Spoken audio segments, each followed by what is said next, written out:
Back when I was around 12, my family had this quirky tradition of hiking on weekends. They figured it was a good way to bond and escape the hustle and bustle of city life. One summer weekend, we headed to this mountain in a nature park for a full day of hiking. We got there the day before so we could start bright and early the next morning. Packed with water, energy bars, knives, canned foods, sandwiches, you name it, we set off. After a couple of hours on the trail, we decided to take a breather, refuel with water and a bite of chocolate. Nature called, so I wandered into the brush. When I returned, I couldn't find anyone. My family had vanished without realizing I was gone. Panic set in, but I told myself they couldn't have gone far. I called out their names, hoping for a response. Nothing. So, I took off, trying to catch up. But there were two paths ahead, and I had no clue which one they'd taken. After a moment's hesitation, I chose one and hurried along, calling out as I went. But the deeper I ventured, the more my anxiety grew. After what felt like ages, I retraced my steps to where I'd last seen them and tried a different path. Just as I was about to turn back, the sky opened up. Rain poured down, drenching everything. I sought shelter under a massive tree, hoping it would pass soon. Cold, tired, and hungry, I dug into my backpack for some chocolate when I spotted someone approaching. Relief flooded me, thinking it was one of my parents, but as they drew nearer, I realized it wasn't family.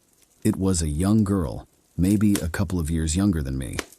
She sought refuge under the same tree. I asked if she was lost too and what her name was. She replied softly, "I'm Helen."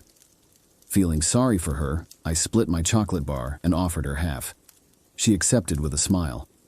We chatted, and though she didn't say much, it was comforting having her there. As fatigue overcame me, I leaned against the tree and dozed off. It felt like Helen was beside me, a reassuring presence in the rain. When I woke, the rain had stopped, and I heard familiar voices nearby. Relieved, I rushed to reunite with my family, eager to share my encounter.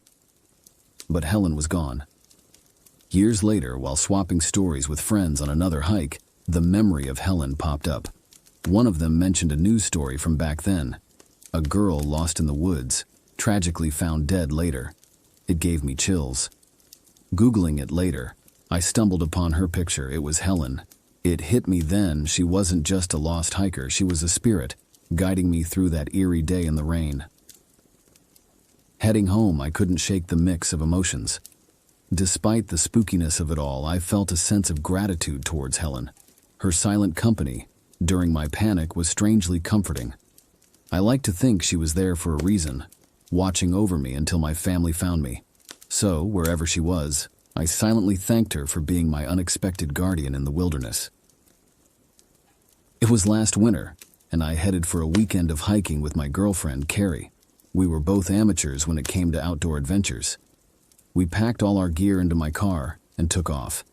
I chose a new path that we had never taken before, but I had done my homework. I studied the camping spot and loaded more food and water than we needed just in case.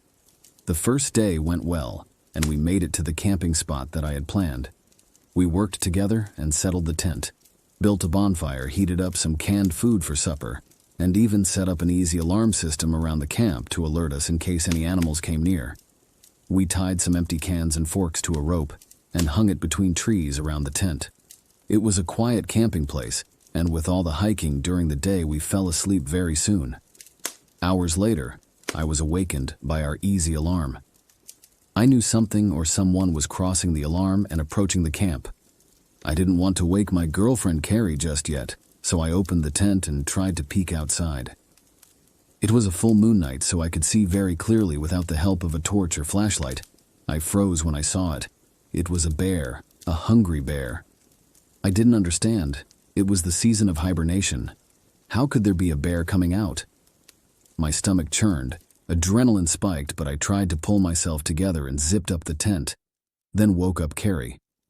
Heart pounding, I gently nudged Carrie, trying not to betray the panic rising within me. "Hey, wake up," I whispered, my voice barely audible over the sound of my own racing pulse. I could feel Carrie's grip tighten on my arm as we both held our breath. hoping against hope that the bear would pass us by. But it wasn't just passing through. It was circling our camp, sniffing and snuffling like it knew we were in there. Every rustle of leaves sent shivers down my spine, each twig snapping under the bear's weight like a gunshot in the stillness of the night. I clutched the Swiss knife tightly, knowing it was utterly useless against such a formidable foe. Minutes stretched into hours, or so it felt, as we remained frozen in place, trapped in a flimsy nylon shelter with a hungry predator prowling just beyond the thin fabric walls. I could hear Carrie's ragged breathing, feel her trembling beside me. We exchanged nervous glances, silently communicating the terror coursing through our veins. It was a waiting game, a battle of wills between us and the bear, and with each passing moment the tension mounted, threatening to suffocate us in its grip of fear. We tried to keep as quiet as possible and prayed to whatever higher power would listen that the bear would go away.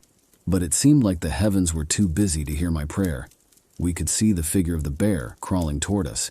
We could nearly hear the bear's breath, smell its foul breath. I could almost imagine the bear tearing down the tent and devouring us for its midnight snack. It felt like an eternity, and just as we almost thought about running for our lives, the bear found some leftover food outside and left. What a great relief. We both felt like we had dodged a bullet. We waited until the first daylight came through and quickly packed everything and left. We decided to cut short our initial trip and headed back after the nightmare encounter with the bear. Breathing a sigh of relief, we realized how close we came to danger.